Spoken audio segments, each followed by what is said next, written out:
வாழ்க்கை, குடும்பம். இது வந்து ஒரு வாடகை வீடெல்லாம் கிடையாதுங்க. திருமணம் ஒன்ஸ் நமக்கு நடந்துருச்சுன்னா நம்ம கணவரோடு சேர்ந்து தான் நம்ம வாழணும். அங்கே வந்து மாமியார் சரியில்லை, மாமனார் சரியில்லை, நாத்தனார் சரியில்லை, அந்த குடும்பமே சரியில்லாத குடும்பம்ப்பா. என்னை போய் அந்த குடும்பத்தில் கொடுத்துட்டாங்க.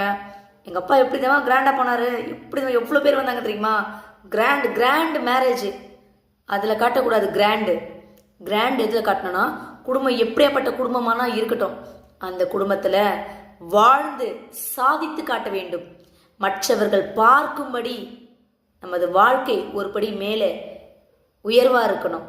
சகித்து கொள்ள வேண்டும், பொறுமையை கற்றுக்கொள்ள வேண்டும், தாழ்ச்சி அந்த இடத்துல இருக்கணும். எல்லாத்தையுமே நம்ம அந்த இடத்துல அட்ஜஸ்ட் பண்ணிக்கணும். பிடிக்கலன்னா வந்துடக்கூடாது. இது இல்லைன்னா நான் இன்னொரு வாழ்க்கையை பார்த்துட்டு போயிடுவேன், எனக்கு வேற வாழ்க்கை இருக்கு, நீ வாமா நான் பார்த்துக்கிறேன், கிடையாது. ரொம்ப தவறு. அப்போ இருக்கவங்கெல்லாம் நல்லா வாழ்ந்தாங்க, இப்போ இருக்கவங்களாம் சரியாக வாழலை, அப்படியெல்லாம் கிடையாதுங்க. அப்போ இருக்கவங்களாம் வாழ்ந்தாங்க, ஒரு 40 வருஷம் நல்லா வாழ்ந்திருப்பாங்க.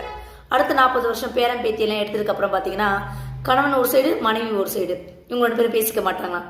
ஏன்னா பயங்கரமாக வாழ்க்கை வாழ்ந்தவங்க கிடையாது. இதுவும் வாழ்க்கை கிடையாது. மரணம்தான் கணவனையும் மனைவியையும் பிரிக்கணும் தவிர அவங்களா ஒரு முடிவெடுத்து பிரியக்கூடாதுங்க. கடைசி வரைக்கும் வாழ்ந்து காட்டணும். ஏன்னா நீங்கள் வார்த்தை யார்கிட்ட தெரியுமா கொடுத்துருக்கீங்க? மனுஷங்க மத்தியிலையோ, இந்த சொந்தக்காரங்க, பாஸ்டர்ஸ், ஃபாதர்ஸ், இவங்க மத்தியிலலாம் கிடையாதுங்க. கர்த்தரிடத்துல தான் வாக்குறுதி கொடுத்துருக்கீங்க. உங்கள் 2 பேருக்கு நடுவில் இருக்கிறது யாருன்னா கர்த்தர்.